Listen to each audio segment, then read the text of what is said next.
Recording in progress. I'm also going to push this to Facebook. It's also, I think, at least for me, it'll be nice to learn something that isn't Israel and Hamas related, just for a moment, because that's sort of been the world that we've been swimming in. Ellen, I want to tell you how I just want you to know, Ellen, I want to compliment you. I heard that you had a triumphant debut yesterday at the Minion, and I'm so proud of you, and I'm looking forward to hearing you daven sometime. And congratulations to you. We just so you all know, for context, we have a nightly minion, Mincha Mariv, now just Mariv, because and Ellen has been working for many months to learn to be a prayer leader, and she succeeded in that. So that was just my opportunity to wish her a mazel tov. All right, so Daniel, I'm going to turn this over to you. I'm going to take a moment to push this to Facebook, and off we go. Perfect. Give me the cue when we're pushed. Okay, meanwhile, you can catch up with everybody. Tell them what you've been up to while I do this. Okay. Perfect. Well, it is great to see everybody again. Happy to be back here. I have been, to nod to Rabbi Marsha's comment, I've been thinking about Israel and Hamas for the last 7 weeks straight. So I am also excited to be doing some learning that isn't directly related. But I'll also say at the outset that we have a long tradition in Judaism of learning Torah as a way to combat a lot of the darkness and evils in the world. And so definitely we're thinking in our head about all of the people that are still in captivity and really learning on behalf of their zechut of being able to be freed as soon as possible. And so that's where my head is at. So we're doing this for a higher purpose. So as we say, just one more thing by introduction before we officially push to Facebook is that there's two types of discussions and debates in our tradition. One is machloket l'shem shamayim, and one is machloket shelo l'shem shamayim. And a machloket l'shem shamayim is a debate for a higher purpose. And so very much today, we're going to be talking about what I believe to be the most underrated debate in Jewish history. And we'll be talking about a lot of different debates over the next 4 weeks. But this is really a machloket l'shem shamayim, a debate not to try to drag the other person's name under the mud, but really that everybody can on both sides of this debate. And we'll see how that works in a few minutes. I think I just got the go ahead that we're on Facebook. And we'll see how these debates, which again, really did almost tear in half the Jewish community in the medieval period. That's not an overstatement. And we'll talk probably in next week or the week after about just how drastically this almost tore apart the Jewish community. But it still was for the higher purpose of trying to understand truths of our tradition. So taking about 3 steps back, just to introduce the historical introduction and the philosophic introduction, and then we'll dive right into some sources. It's really nice to be back with all of you. So probably one of the most unique periods in Jewish history, and one of the interesting parts about being in a Jewish tradition that is 4,000 years old, is there are so many different historical contexts, so many different places, so many different societal, philosophical, cultural pressures that have been put on the Jews over the past 4,000 years, that every individual historic period that we zoom into is really a wealth of treasure for us to learn about. And so one of those moments happens to be in early medieval Spain. And I'm talking about 900 to say 1300 in medieval Spain. And this is a unique period for a number of reasons. And we'll talk about a little bit. I don't want to get too dragged out in just the history here, but medieval Spain, sometimes it's called the golden age of medieval Spain. Sometimes you'll hear it called by scholars the golden age of Islam. This is a period where, again, if we remember our history, the early Islamic world conquers their way from the Middle East through North Africa up to Spain and Portugal area, the Iberian Peninsula. And all of a sudden, Jews who were living under Christian rule before that found themselves under new Islamic rule that coincided with a resurgence of interest in, shall we say, the Greek philosophic tradition. So if we remember, thinkers like Aristotle and Plato and all of those early Greek thinkers, they're alive in 4th, 3rd, 2nd centuries BCE. So this is forever ago when we're considering medieval Spain. But for about 1,000 years, these texts weren't really studied. And most people around the world weren't digging up Aristotle and thinking about what Aristotle had to do, right? This is after the wane of the Greco-Roman Empire. And for about 500-600 years, it wasn't a conversation starter to show up to synagogue on Shabbat morning and say, well, what do you think of this Aristotle theory? All of a sudden in medieval Spain, and we'll talk about some of the reasons why, you have a resurgence of Greek philosophic material that starts to spread throughout the Jewish community. And it starts by people translating Aristotle and Plato and all of the early Greek thinkers into Arabic, which of course was the language that if you were a Jew living in medieval Spain, your first language was Arabic, right? You probably also spoke Hebrew, which we'll talk about in a little bit, where the place of Hebrew was and all of that. But your primary language is Arabic. And there was an aura of multiculturalism, not anything that today perhaps we would recognize as multiculturalism, right? Oftentimes when you say, the golden age of Spain, people think that means equal rights for everybody and, individual liberties, right? So it certainly wasn't, in terms of today in 2023, what we would accept as equality, right? Jews still had a secondary citizen status called dhimmis, and there were all sorts of rules for how high the synagogue was able to be built, and you weren't going to get a lot of public menorah lightings happening under Islamic rule in medieval Spain. But generally, right, to the extent that we can make historical generalizations, this was the best time to be a Jew under foreign rule, possibly in history, right? There weren't many times, right? Generally, Jews in the Middle Ages were under extremely hostile either political or religious, or later on, obviously, when we get to the 17th and 18th century, nationalistic rulers. And this was at a time of relative freedom. And it just so happens, right, and this is something that we see cross-culturally whenever we look at history, is the more free time that people have and the less people have to think about, again, if we think of Maslow's hierarchy of needs, the less people have to worry about the safety of themselves and their children and their family, the more people have time to think about the bigger questions in life.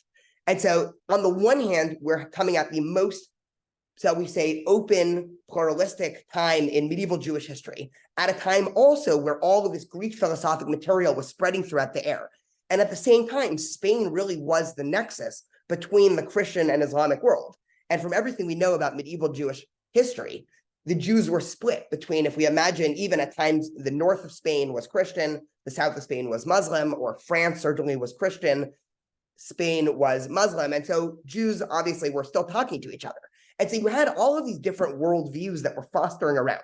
You had the worldview of the Christians, the worldview of the Muslims, obviously the Jewish worldview, and now a Greek philosophic worldview that is all coming at a head in a time when Jews have the most relative freedom. And so this begs a fundamental question that Jews did not have to worry about before the year, I'm going to give a date, just 1000 in Spain. Namely, if you were a Jew living for any of the previous 2000 years in Jewish history, so let's say from King David all the way to medieval Spain, chances are you never had to philosophically defend why you chose to remain Jewish or why you're choosing to continue to practice Judaism. Now, today, this strikes us as strange because everybody sitting in this Zoom call, everybody listening in on Facebook right now, anybody who's remotely interested in any Jewish learning now has made an internal decision to say, for all sorts of reasons, maybe ethical, maybe traditional, maybe philosophic, maybe theologic, that Judaism is important to me. And so I'm going to be here. But this was not a question in the ancient world. If we happened to sit in a time machine and we were reborn in the First Temple period, say 800 BCE, or if we were born under Roman rule in the year 70 CE with the destruction of the temple, or we were born during the time of the Talmud, it wouldn't be a choice, right? There wasn't anywhere to go. If you left your community, right, religion was entangled with virtually everything else in life. And so leaving the Jewish community was synonymous with basically being left out of the tribe to fend for yourself, and you probably wouldn't be able to survive. I mean, just taking one step back, that's why the worst thing that can happen to you in a medieval Jewish tradition was being put in cherem, right? Excommunication.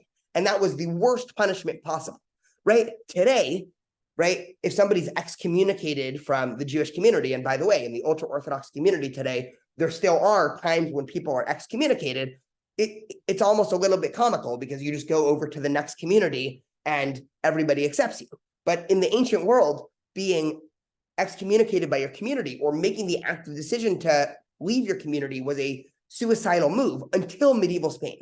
All of a sudden, multiculturalism brings in its sort of sister tradition, which is assimilation, right? And this is something that, again, as Jews in the American community, we're no stranger to, right? The more that Jews every day are interacting with American social sphere, American traditions, American culture, American society, the more assimilation there's going to be, whether that's the assimilation of people just deciding for a whole variety of reasons Judaism is no longer interesting, or people deciding for a whole variety of reasons that life would just be easier if we stopped being Jewish. Perhaps, obviously, people meet a spouse that's of a different religious tradition and their kids are following the other religious tradition, but that could only happen, right? Assimilation is oftentimes a double-edged sword, because generally when people say assimilation, it's used in a negative context. But the other way to view assimilation is assimilation can only happen in a society that's safe enough and open enough for Jews to actually interact with their neighbors. And so in medieval Spain, you have now, for the first time, when I was teaching, when I was thinking about how to depict this, I'll give a very modern example, right? You could imagine that now, for the first time, if you've never talked to your neighbors before, right? And certainly for most of Jewish history, maybe they had business dealings with their neighbors. I mean, if we want to really get at this from a Talmudic lens, the dominant discourse between Jews and non-Jews, if we think about what it was like from the year 0 to the year 800 CE, can be found in Tractate Avodah Zarah, which is one of the tractates in the Talmud, which is all full of what type of business dealings are Jews allowed to have with non-Jews, given the assumption probably most of them are idolaters. And so this is not, again, a framework for multiculturalism and really understanding, on either side, because non-Jews didn't want to have anything to do with Jews unless they were, again, increasing their hegemony over them. And Jews had no choice, basically, but to remain in their communities. All of a sudden now, you have Jewish children, right, that you imagine showing up to the university or to the public bathhouses or any public square and coming home and asking their parents, today I met a very nice Islamic boy, and he told me that actually the Torah is no longer the most perfect book given by God to humanity. It's actually the Quran. And another boy comes home and says, I was just in the marketplace today and I met a nice Christian man, and he told me that actually God gave a New Testament to the Jewish people. And a third boy coming home and saying, I talked to this wise teacher today, and he was telling me about the philosophic tradition, and he was telling me all about Aristotle, and Aristotle and the Torah are incompatible. And this is happening over the course of about 2 or 3 generations of Judaism really being under attack from different intellectual traditions. So on to now the biggest debate, again, early enough, which is this class is titled God of Moses or God of Aristotle, because there's going to be 2 dominant frameworks to defending Judaism against these attacks, right? And again, these attacks are, it seems like there are other traditions that have their own truth. How can we deal with that, right? A very modern question also for anybody who's actively engaged in the wider world, which is, we can believe whatever we want, but we know that there is a parallel community here of 25 people doing learning in a completely different religious tradition. And if asked, they also think their tradition is true. So how do we handle that as a Jewish community? So on to our first thinker, or before we do that, I want to pause, and if anybody has any questions or thoughts, let's spend about a minute on that. And if not, we will plug right ahead. Okay, amazing. So our first thinker, who ends up being one of the most interesting and underrated Jewish characters in Jewish history, is a man named Judah Halevi. And here's a nice statue of him. This is currently in the Israeli city of Tiberia, a nice little statue. There's actually an interesting legend about the end of Judah Halevi's life. This is a complete tangent. Judah Halevi is mostly known for being a poet. And so many poems that we think about, my heart is in the east, but I am at the uttermost west. That was Judah Halevi. The song Yerushalayim Shel Zahav was based on a number of Judah Halevi's poems that if anybody is interested later today, you can Google Jerusalem of Gold, Judah Halevi, and you can see how a lot of his poetry is intertwined into that. But Judah Halevi is also known for writing one of the most interesting books of Jewish thought. Now, I'm choosing my words very carefully and saying Jewish thought and not Jewish philosophy, because Judah Halevi is oftentimes thought of as the anti-philosopher. And Judah Halevi is going to tell us, just to give a brief summary of what his view is going to be, and then we'll take some time to actually study the primary material.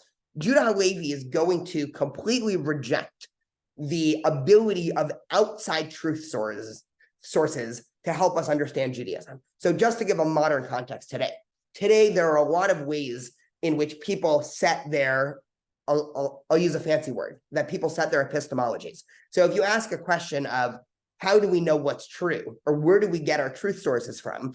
Probably for a lot of us, we get our truth from a whole variety of places, right? Some of us get our truths from probably science. I'm hoping most of us would say science. Some of us would say we get our truths from the arts and from literature. Some of us get truths from interpersonal relationships and how other people make us feel, right? The emotional realm, right? Some of us get truths from traditions and religion that have been passed down for generations, right? So there's this wider question that all humans have had to contend with, which is, how do we know what's true? And even more fundamental than that, where do we even look when we're trying to figure out what's true? And so Judah Halevi writes this masterful book called the Kuzari. And the Kuzari, he tells us in our introduction what this book is. So I'll read the introduction and then we'll unpack it a little bit. But this is a fascinating introduction to his book. And Judah Halevi is writing this in around the year 1100. And so if we see his dates that are written on here, he was born 1070 and died 1141. Judah Halevi lives in central or the south of Spain. And Judah Halevi, again, he was one of the Jewish leaders that was tackling this question in medieval Spain of what happens when a Jewish boy comes home, says, I met a nice philosopher who told me all about Aristotle and all about the philosophers, and it seems to contradict Judaism. So here is how Judah Halevi writes his book. So he says as follows in the introduction. He says, I was asked to state what arguments and replies I can bring to bear against the attacks of philosophers and followers of other religions, and also against Jewish sectarians who attacked the rest of Israel. This reminded me of something I had once heard concerning the arguments of a rabbi who sojourned with the king of the Khazars. The latter, as we know from historical records, became a convert to Judaism about 400 years ago.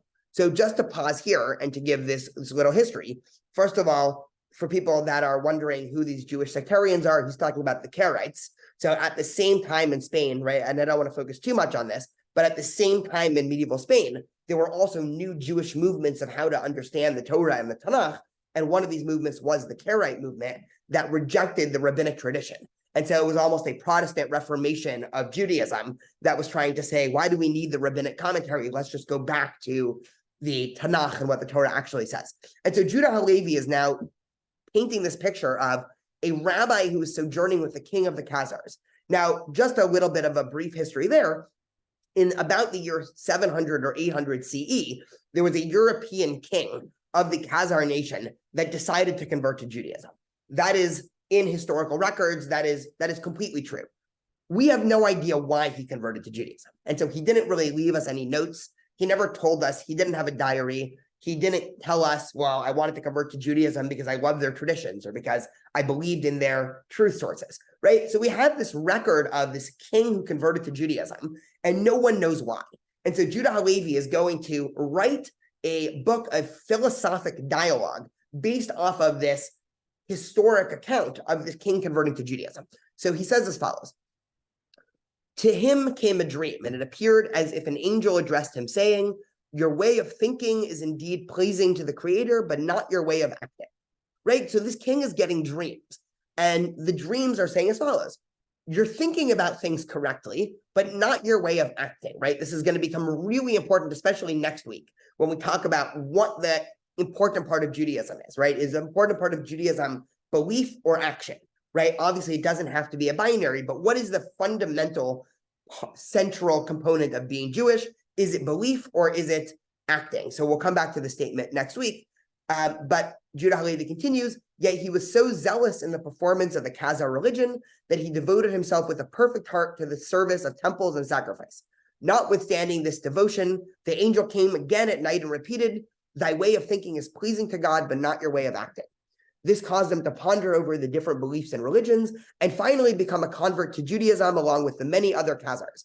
As I found among the arguments of the rabbi, many of which appealed to me and were in harmony with my own opinions, I resolved to write them down exactly as they had been spoken when the king of Khazar dreamt that his way of thinking was agreeable, but not his way of acting, and was commanded in the same dream to seek the God-pleasing work. He inquired of a philosopher concerning his religious persuasion. So again, just to understand the setup here, Judah Halevi is taking this historic episode that would have been known, right? This is like taking a historic episode that everybody in a culture understands, right? So take the American Revolution, right? Something that every school child in America knows happened. and probably knows a lot of the lore associated with it.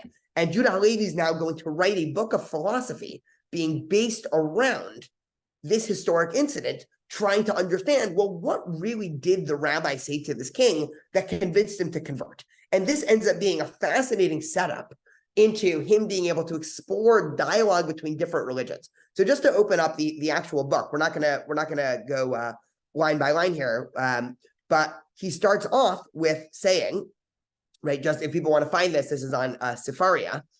So this king first confronts a philosopher.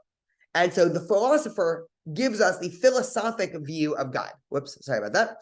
And so this philosopher is telling us what God is according to philosophers. And this argument goes on, right, just to show people the source inside. So if they want to go back later and look at it, and this philosopher is going on and on about Aristotle and Socrates and Plato and trying to philosophically demonstrate the existence of God. But the king says back to the philosopher, this is now the important part. The king says, your words are convincing, yet they do not correspond to what I wish to find. I already know that my soul is pure, that my actions are calculated to gain the favor of God. To all this, I receive the answer that this way of action does not find favor, though this intention does. There must be no doubt be a way of acting pleasing by its very nature, but not through the medium of intentions. If this be not so, why then do Christians and Muslims, who divide the inhabited world, fight with one another, each of them serving God with pure intentions, living either as monks or hermits, fasting and praying, right? So the king rejects the philosophy argument by saying, it's all well and good if you tell me that philosophers have all of these interesting views of God, but again, that doesn't get to the primary question of, what do I do in life, right? What are the important things? And so now this philosopher all of a sudden invites a Christian scholar. And this philosopher, the king invites a Christian scholar and asks the Christian a series of questions about Christian belief. And again, I'm not going to go through the answer, but he goes through this long answer rejecting the Christian belief, right? The king says back to this rabbi, I see no logical conclusion. Logic rejects most of what this says, right? So the king of the Khazar nation rejects the Christian author, right? He tries one more time, right? He invites a doctor of Islam or an imam and asks about that belief. And again, the doctor of Islam gives a whole answer of what Muslims believe. And all of a sudden, right, the king again rejects this answer because he says, well, Islam is all about reading and understanding the perfection of the Quran, but I can't understand Arabic. And so this seems very much like a particularist belief. So now we're getting to the important part of our discussion here. And we'll spend about 7 minutes discussing this inside, and then we'll have a couple minutes to discuss outside, and then we'll talk about one more source, and then it'll set us up nicely for the next 3 weeks when we really talk about the practical ramifications of a lot of these beliefs. So after plenty of time of rejecting the philosopher, rejecting the Christian, rejecting the Muslim, this king says, I see myself compelled to ask the Jews, because they are the relics of the children of Israel. For I see that they constitute in themselves the evidence of divine law on earth. He then invited a Jewish rabbi and asked him about their belief. So now this king, after rejecting the philosopher, rejecting the Christian, rejecting the Muslim, all of a sudden wants to figure out, well, what is it about Judaism, right? How do I know Judaism is true? And here's what the rabbi replies. The rabbi says, I believe in the God of Abraham, Isaac, and Israel, who led the children of Israel out of Egypt with signs and miracles, who fed them in the desert and gave them the land after having made them traverse the sea and the Jordan in a miraculous way, who sent Moses with his laws and subsequently thousands of prophets who confirmed his law by promises to the observant and threats to the disobedient. Our belief is comprised in the Torah, a very large domain. And so the rabbi gives an answer that seems strange, right? The rabbi says, how do you know Judaism is true? Because I believe in Abraham, Yitzhak, and Yaakov, and the God who allowed the Jews to come out of Egypt.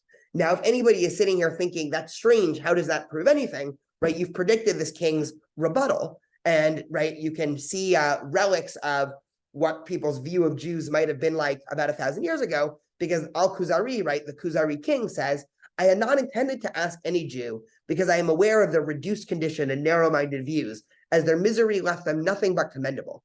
Now should thou, O Jew, not have said that thou believes in the creator of the world, its governor and guide, and in him who creates and keeps thee, and such attributes which serve as evidence for every believer, and for the sake of which he pursues justice in order to resemble the creator in his wisdom and justice. So the king says back, This is why I didn't ask the Jews, right? I know that the Jews are narrow-minded when it comes to religious concepts. Again, probably leftover anti-Semitic relic that, for some reason didn't make it down the traditions, right? The Jews have a narrow-minded view of religion, and this king is saying, you're not telling me anything that based on deep truth.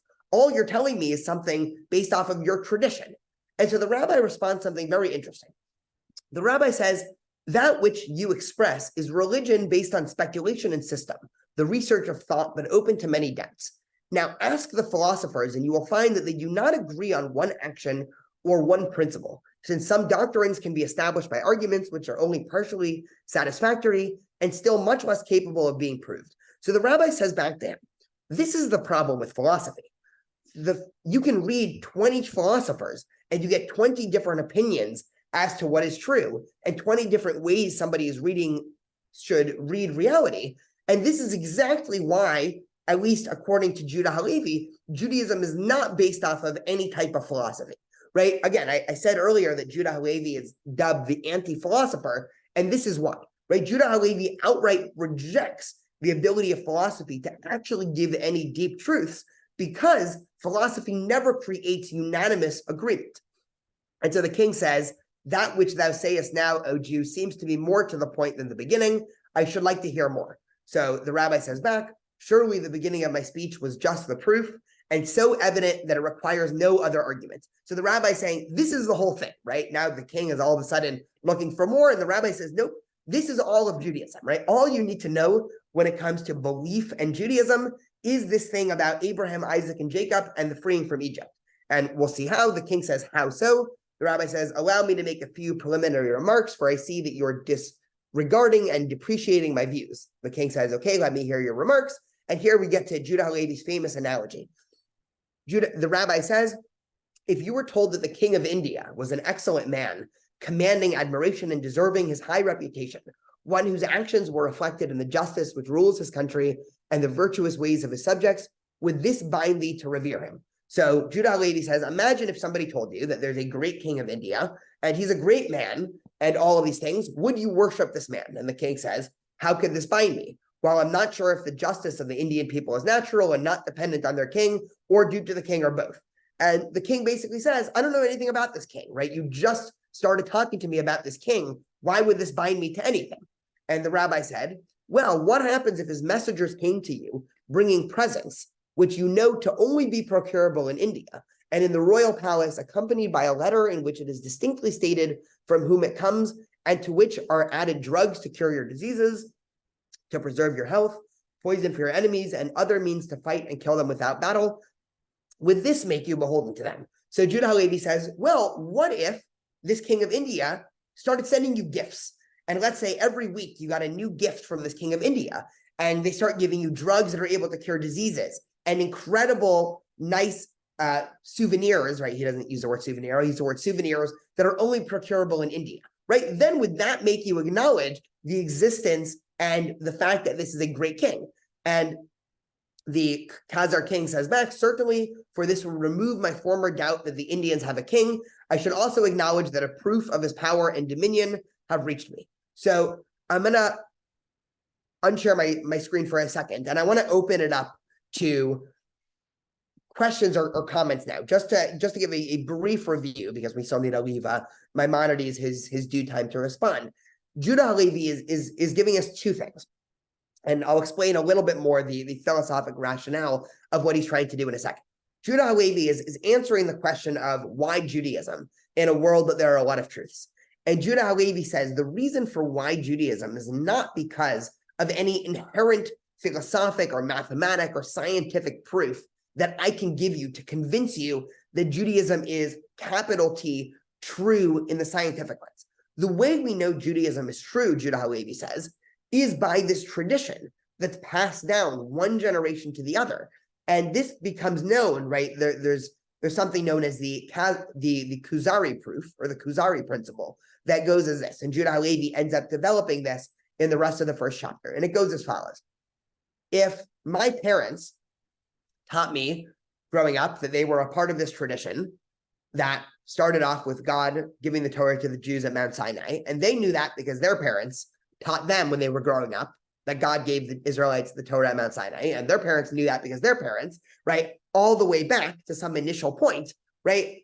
The simple version of the Kuzari proof, right? It's a little bit more nuanced than this, but who's lying, right? At a certain point, if Judaism is based off of a claim of mass revelation, and that tradition has then been passed down generation to generation, as long as you have the tradition, right? And this is why Judah Halevi is so tradition focused, because tradition is the thing that actually carries our truth, right? It's not actually about any of the ideas in Judaism that are come up with by individual thinkers. As long as we have these traditions, right? So we'll give an easy example, right? If we light candles before Shabbat, and we know that our ancestors, right, our parents lit candles before Shabbat, and their parents, so on, right? The truth of that tradition can be dated back to this mass revelation at Sinai.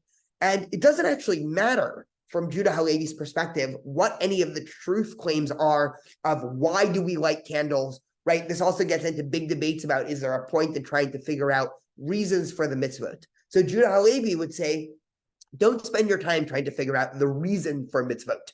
Because whenever you're trying to figure out the reason, right? If somebody were to ask you, well, why should you keep kosher? And somebody says, well, a kosher diet is healthier. So Jews evolved to keep this diet that's healthier, right? Judah Halevi would reject that approach. Judah Halevi would say, you're trying to find an external truth source to make Judaism true, right? The external truth source would be that of either philosophy or ethical eating or perhaps health, right? And you're trying to make Judaism true through external properties, right? But Judah Halevi already told us, philosophers don't agree on anything anyway. And so the only reason why we know what we know is true is because of tradition passed down one generation to the other. Judah Halevi in about the year 1100 in Spain. All right, questions, thoughts? I'm curious if people like Judah Halevi, if people have heard of this idea before. Where are people at now?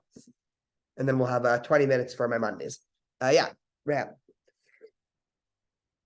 Oh, this is really interesting because I had a friend. She always was wanting to know, what do Jews think about X?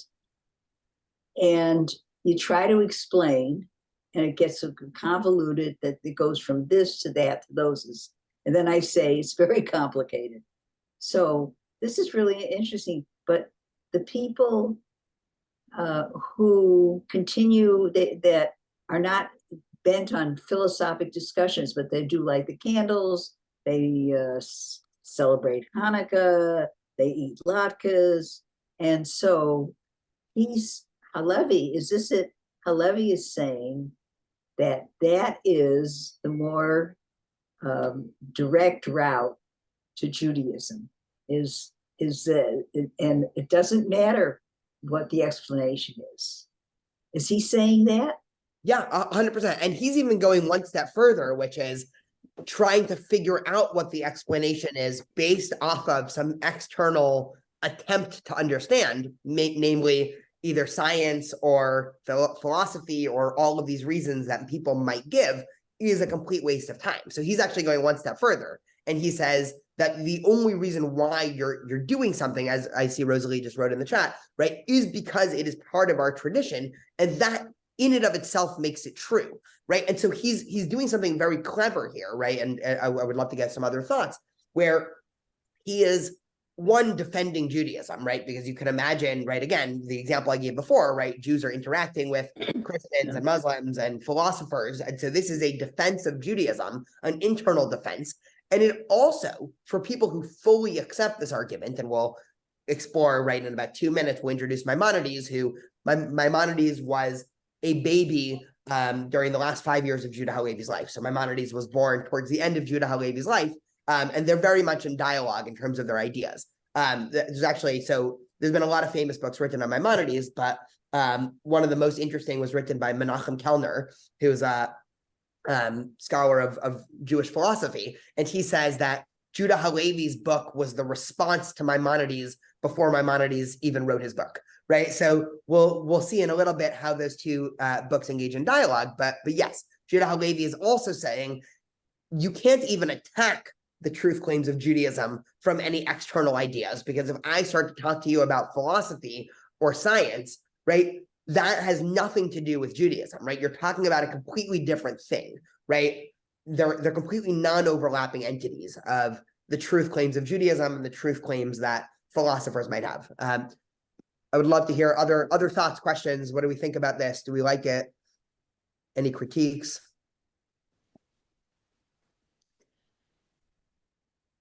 Okay, I just want to say, Yeah. It's an easy way out, and it's really incomplete. And it's like he's explaining to those who are not in the Jewish tradition, trying to give an easy answer, and there's no easy answer. So it's a cop-out in a sense. That's what I think. Yeah. So Rhea's talking about this being a cop-out, which totally makes sense. And that's exactly how he gets attacked. Rosalie, did you have something to say before that? Yeah, because I don't think that we should be putting people down if they just celebrate a few things and then others say, well, you're not really Jewish. They are Jewish. They feel it in their hearts to celebrate it. They just don't accept performing all of the tenets of Judaism. So I'm not sure that I think it's a cop-out, like Rhea says. Interesting. So his philosophy, right? So just to maybe bridge both of what you guys are saying, the philosophy might be a little bit of a cop-out in terms of the defense of Judaism. In terms of his defense of mitzvot, right? That seems less of a cop-out. And he actually, we'll see probably next week. Next week, we'll talk about action versus intent. It's actually, Judah Halevi is a lot more black and white when it comes to the need to practice mitzvot in terms of not necessarily an all or nothing, but if, right, as opposed to Maimonides, which we'll talk about in a second, but just for, I'm going to guess people here at least have heard of Maimonides before. Maimonides' whole thing was he was a philosopher. So for Maimonides, Judaism was about what you thought and what you believed. For Judah Halevi, Judaism, as we just saw, was all about the tradition and what you do. And so, one way of summarizing this, right, for Maimonides, Judaism was about the software, and Judah Halevi, it was about the hardware. And so for Maimonides, it actually might matter less what exactly a Jew is doing. And so if I were to say, let's just give an example, right? Let's say I value Shabbat, right? I think it's a nice, it's a great day that, comes every Friday night. But I don't want to celebrate Shabbat every week. Let's say I just want to celebrate Shabbat every third week, right? Because life is busy, right? So most Saturdays, let's say I need to go to work, but every third week, right? I really value the intention and the ideas behind Shabbat. So every third week I do Shabbat. So Judah Halevi would say that is an incorrect way of approaching Shabbat, right? Because he would say, we're not celebrating Shabbat for any external reasons of it being a nice break or anything like that. We're celebrating Shabbat because that is the tradition, and the tradition states we do it every week, right? Maimonides, his philosophy, right? Not that I think Maimonides would agree with what I'm about to say, because he was also a Shabbat every week, but at least the way of thinking, according to Maimonides, would be a more understanding defense of somebody saying, I do Shabbat sometimes, because if Shabbat is about the intention behind it and about the philosophy of behind why we're celebrating Shabbat, then maybe it does make sense to celebrate Shabbat every other week. So I'm really glad that you brought up that point, Rosalie. All right, let's do one or two more thoughts, and then I keep alluding to Maimonides, so I'll have to bring him in here in a second. Perfect. Okay. So, Rabbi Marsha, go for it. So, I wanted to share a thought that it's interesting that the Kuzari principle has really started to come back. Something that I've been, I didn't know that, I wouldn't have called it that, but at the end of her book, People Love Dead Jews, Dara Horn sort of takes us on her own journey about her own historical trip through anti-Semitism through the ages. And then in the end, she talks about the redemptive act for herself, how she sort of has kept her sanity by starting to participate in Daf Yomi, and how she had the opportunity to go to like the stadium where the Mets play, and there were hundreds of thousands of Jews coming to celebrate a siyum for the end of one cycle of Daf Yomi. And she thought, you know what? I can do, I mean, she didn't, this is me putting layering. She goes, but I'm just sharing this because I'm thinking about the Kuzari principle. Like, this is what we've done. It's been passed down for generations. Maybe not all Jews do it, but our commitment and study to Torah and rabbinic literature has kept us alive. And even though everybody hates us and wants to kill us, and it's coming around again, if we can still have enough of us alive to keep studying and doing, we'll be here for the next round of attacks. And, and that's the best we can do. And I actually think that sort of fits in with Yehuda Halevi's principle that, just keep learning and studying and doing, not because you can rationalize it for anyone, but it's because this is where God and humans meet through this text study, even in this class right now. And there you go. So that's just a little thought that I had.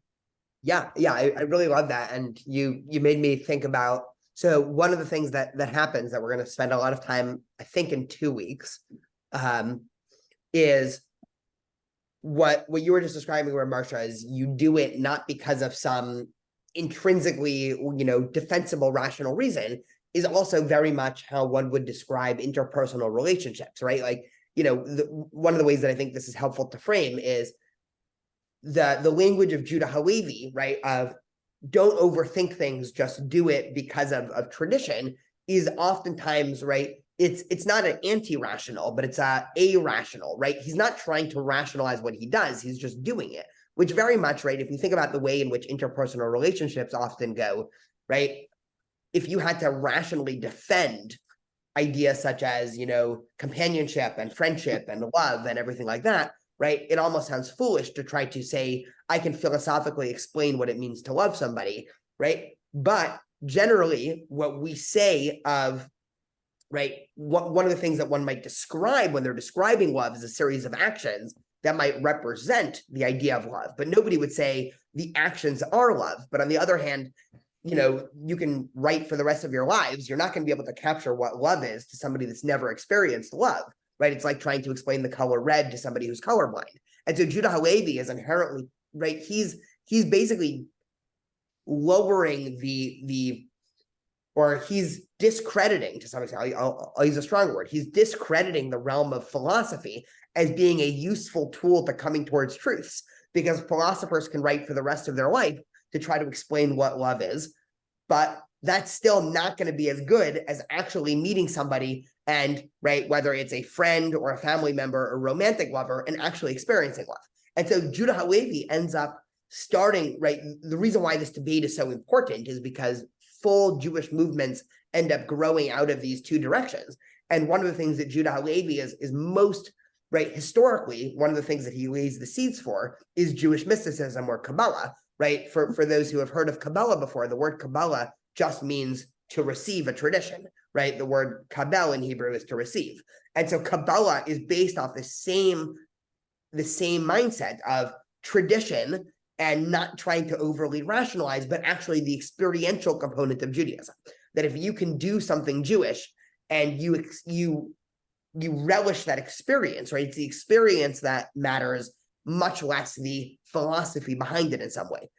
So yes, I really love that. So we have to bring in Maimonides here, because Maimonides is going to go in a completely different direction. And just to give a brief introduction to Maimonides, I'll just do a 2-minute introduction because we only have 15 minutes left for today. So Maimonides, again, born in Spain, the exact same place, about one generation later. He's very much also in this dialogue. Maimonides is a Jewish philosopher. He writes a famous book on Jewish law called the Mishnah Torah. He's also a doctor. He writes a very impressive commentary of the Mishnah. So Maimonides ends up being probably one of the greatest rabbinic luminaries in the last 2,000 years. And Maimonides takes a completely different approach to Judaism, right? Starting in his teenage years, Maimonides starts to steep himself in the language of Greek philosophy and in Aristotle and Socrates and Plato, all of the traditions that Judah Halevi just spent, pages dragging through the mud. Maimonides is going to accept those as de facto ways to find truth. And so Maimonides' response to Judah Halevi would be, at the end of the day, right, we do have tools that humans have come up with, right? Today we would call it science. Back then, what they called philosophy was what today we would call science.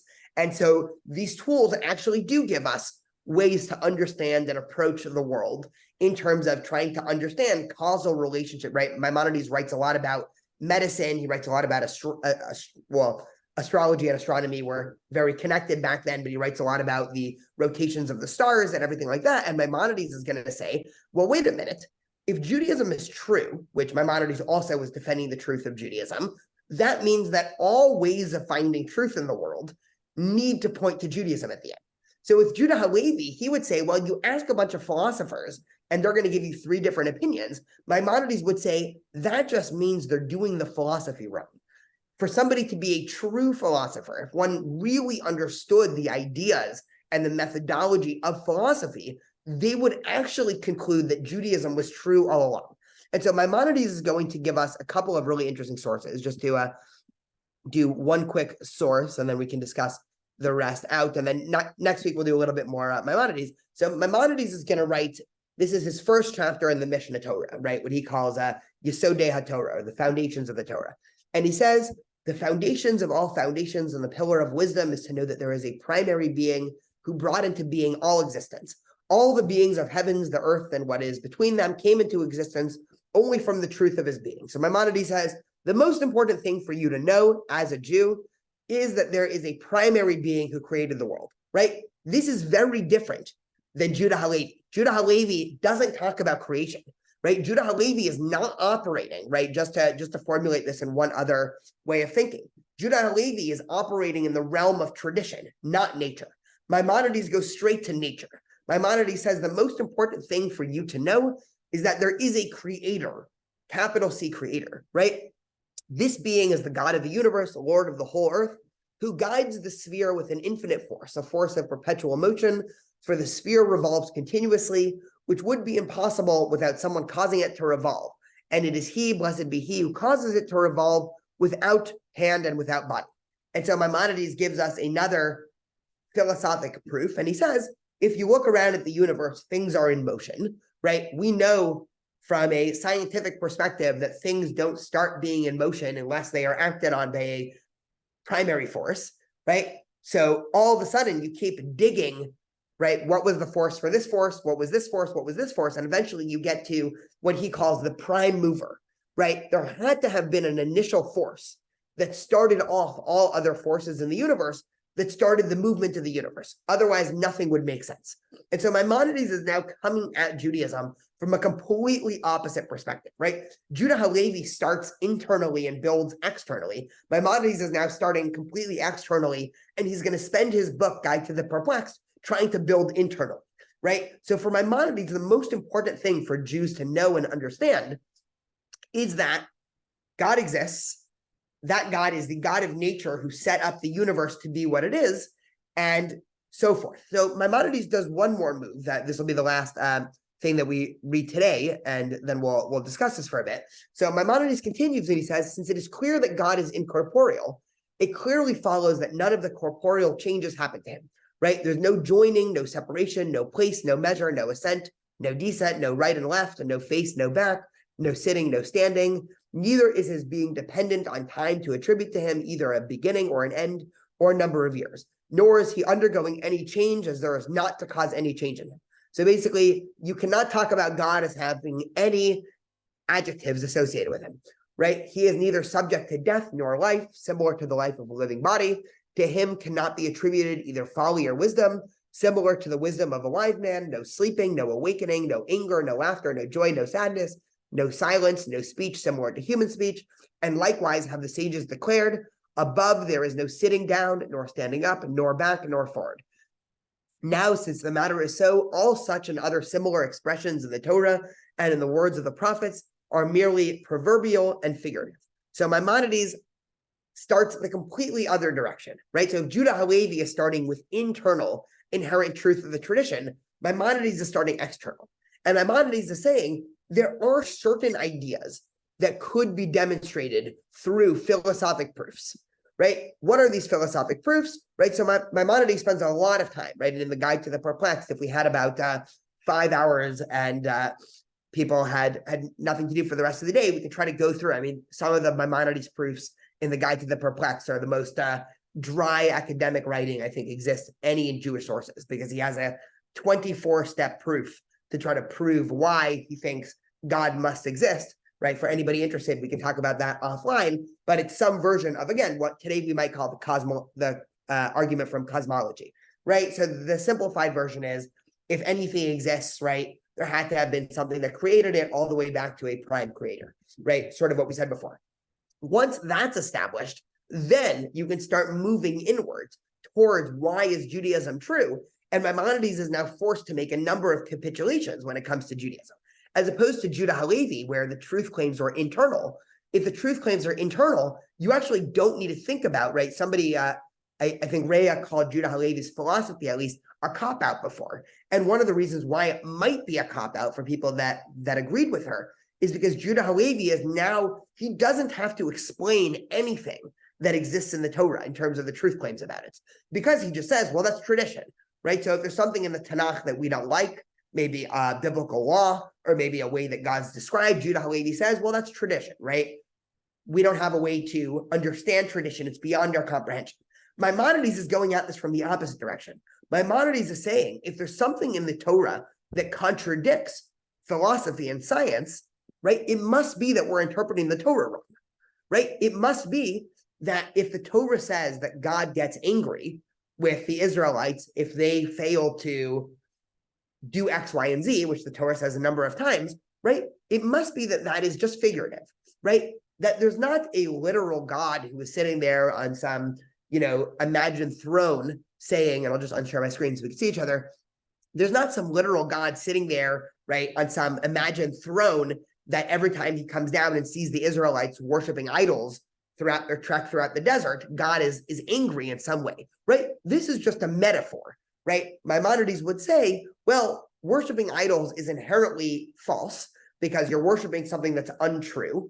And so it's as if it's something that would anger a literal God if that God had emotional attributes, right? Judah Halevi would say, nope, right? God is angry, right? It's in our tradition, right? The same God who interacts with humans and gave the Israelites the Torah at Sinai, right? That same God, right, is able to get angry.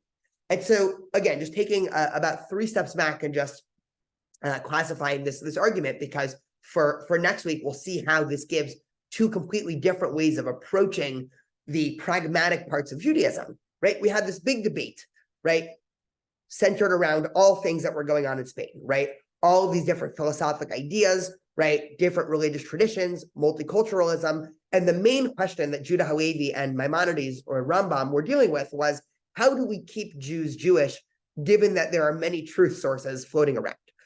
Judah Halevi says the way you keep Jews Jewish is internally, which is defending the tradition from the inside, right? Perhaps some of his predecessors or ancestors would say this is, right, part of the experience of Judaism, right? If I want to convince you why Shabbat is such a meaningful day, I'm not going to do it by trying to give you a 4-hour class on the beauty of rest and taking a break. I'm going to invite you over for Shabbat. Maimonides would say, nope, the way you come at Judaism is externally, right? You come at Judaism through external truth sources, philosophy. And actually, if you wanted to convince somebody to try Shabbat, sure, yeah, you could invite them for Shabbat dinner, but actually the real way to do that would be to philosophically convince that person that it just makes sense to have a day of rest. And perhaps it's better for our emotional regulation, and perhaps it's better for our stress, and it's better for society. And so 2 completely different ways of approaching Judaism. Now, the last thing I'll say here, and then I would love to hear some thoughts, is that both Maimonides and Judah Halevi are eventually come and meet in the middle, because they would both, at the end of the day, agree, one, on the truth of Judaism, even if they disagree on exactly how one would define truth. And they also agree that the keeping of mitzvot, and, right, I don't want to use the word tradition because that's being associated with Judah Halevi, but the tradition of mitzvot and halacha, right, is still a central part of being Jewish, but they're coming at it from opposite directions. For Judah Halevi, mitzvot are the center of Judaism because that is the tradition of what's been passed down. And for Maimonides, mitzvot is the center of Judaism because a mitzvah is just an opportunity to philosophically introspect on the truth of what you're doing. And so the last thing that I'll say, and this will gear us up towards next week, is that, is there anything, and this is sort of a question to leave people off with, is there anything inherently important about doing a mitzvah? And this is actually a really interesting debate between, right, for those who are familiar with modern Jewish landscape, right, we have groups like Chabad, whose whole mindset and philosophy are very mitzvah-centric, right? So we've probably all been out somewhere and been asked to either put on tefillin or shake a lulav or do a mitzvah, right? Shabbat, Hanukkah candles, Shabbat candles by a Chabad rabbi and rebbitzin. And that is a philosophy of Judaism that says the mitzvot itself are intrinsically important, right? That's a Judah Halevi type view of Judaism. Maimonides would say, if you don't understand the philosophy of behind why shaking the lulav is important, all you're doing is shaking, a weird looking leaf, right? You haven't actually gained anything. And so we get, again, two completely different modalities of philosophy, two completely different modalities of what Judaism is. And again, we'll see, right now, they're both teaching from a very similar time period in a very similar place, but we'll see next week how this breaks off to a full-fledged debate in medieval Judaism. Before we officially finish, I would love to hear some thoughts. Ramesha. So go back and just say this again. So regarding shaking the lulav, that's a great example. How would Maimonides defend, what would they both say about that? So Judah Halevi would say there's something inherent about a mitzvah that is intrinsically important. And so, right, one way to think, and this is developed much more robustly by the Kabbalistic tradition that Judah Halevi sort of accidentally, right? I don't think he meant to start it, but Judah Halevi really did start the Kabbalistic tradition, right? What the Kabbalistic tradition teaches is by doing a mitzvah, you are actually changing the fabric of either, reality or, right, in some more radical formulations of Kabbalah that, were born in Tzfat in the 1500s, you're actually trying to fix God, right? The idea of, for people that have heard the idea of tikkun olam, the original idea of tikkun olam is not just we can better the world through social justice. The idea of tikkun olam was that by doing mitzvot, you can actually rebuild a perfect world, right? You can recreate the Garden of Eden on earth to some extent by doing mitzvot. So that's a mindset that says the shaking of the lulav, even if you have no idea what you're doing, is intrinsically important. For Maimonides was all about philosophy. So for Maimonides, unless the shaking of the lulav is inspiring you to think about things a little bit deeper, there's nothing inherently important about any individual action, right? So if you're shaking the lulav and while you're doing that, you are contemplating, right, the agrarian cycle and the cycles of nature, and perhaps, right, a whole other variety of ideas that we can discuss of, what is the purpose of the lulav, right? That's the real purpose of the lulav. If you're walking down the street in Irvine and somebody hands you a lulav and you've never seen it before, and they say, well, yeah, just shake it. And you do that. For Maimonides, he would say, this was a missed opportunity to really philosophically deep dive into something. And so, right, it gets back to what is the core of Judaism? Is it action or is it belief? And for Maimonides, and when I say belief, I mean really philosophy or the thought process behind it. For Judah Halevi, it doesn't actually matter what one believes. Sarah says, my understanding of Maimonides is heavily on require a blind faith. Sarah, can you say a little bit more about that? This is based on very little, but when I've read Maimonides, I've always felt like he's saying, the most important thing is to believe in God, and you just have to believe, and you have to have like this very strong faith. And I guess, it's interesting to hear you describe him as kind of more of like, you have to interrogate, maybe not the tradition, but like the principles behind it. And maybe this is just because I haven't read enough Maimonides, or I haven't read it in the right context, but I'm curious if you can Yeah. If I'm totally off on kind of like how I would have described it. And if I'm totally off, I'm totally off. And that's completely a possibility. But if I'm not totally off on like kind of what I've picked up as his vibe, like where have I gone wrong? I have two intuitions. One, Maimonides thought that he was giving a reasonable philosophic or scientific proof of Judaism that in modern philosophy doesn't really stand up to academic scrutiny. So if one were to read Maimonides in the year 2023 and think it's going to solve all problems that one might have about faith, they're going to be let down, because again, this is, the Guide to the Perplexed was one of the, deepest books ever written, but it's also based off of Aristotle, which is already disproven and everything like that. And so it depends if we're interrogating the methodology of Maimonides, it's a lot more, I think, interrogating truth claims and continuing to ask questions. At the end of the day, Maimonides does conclude that God exists, that the Torah is true, that all of these things happen. And so at a certain point, once those conclusions are accepted, for students of Maimonides, there isn't much room to continuously interrogate that, if that makes sense. And so at the end of the day, if you are approaching Judaism through a Maimonides perspective, you have to at some point just say, well, I accept with blind faith some conclusion at some point, as opposed to a more Judah Halevi approach that would say, it's about experience and it's about, how you relate to this to something. So that might be it. I would also just want to add that, in the end, when you come full circle, I think you pointed this out, Daniel, that they both kind of meet in the middle, and that Judaism is so not monolithic. For example, there are mitzvot that,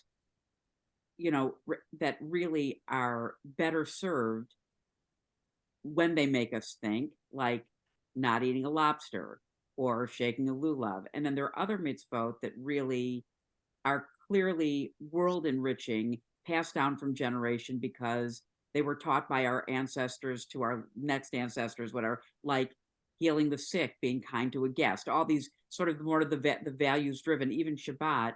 And that would sort of make sense that there's a reason why they've sustained the people to this day, and we should keep doing them, because that sort of, it started with the patriarchs and it goes till now. So I'm sort of thinking about the fact that really that both schools serve a purpose for different people at different times, and they weren't really, Maimonides didn't write what he wrote in response to Judah Halevi, correct? They're just two different ways to approaching Judaism, both of which we see today, every day, in how people practice or, whatnot. I guess would you say that that's true?